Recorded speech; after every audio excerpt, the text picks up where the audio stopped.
Magkano ito? 190 ang kilo, sir. Balik natin, sir. Everyday 190. Walang magnolia? Sa loob po. Ibang brand ni Magnolia, ma'am. Iba rin Magkano presyo. kilo ng gano'n? Mas mataas. 200. Ganun din yun. Ganyan, mas mahal nga yun. Na.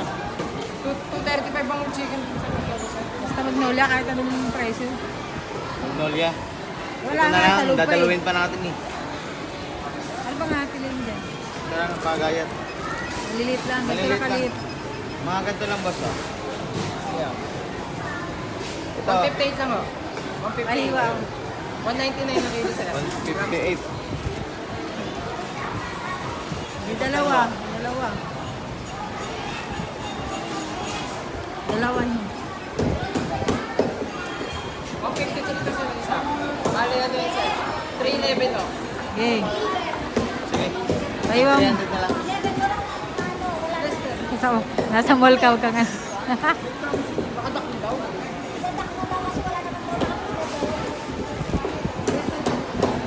Maliliit na mga ganito lang lang. Yung sakto lang. Sakto lang. Pero hindi sobra. Ito ang gusto ko. Wala ka naman na ito. Ayoko na ito. Tanggal mo sa bahay natin.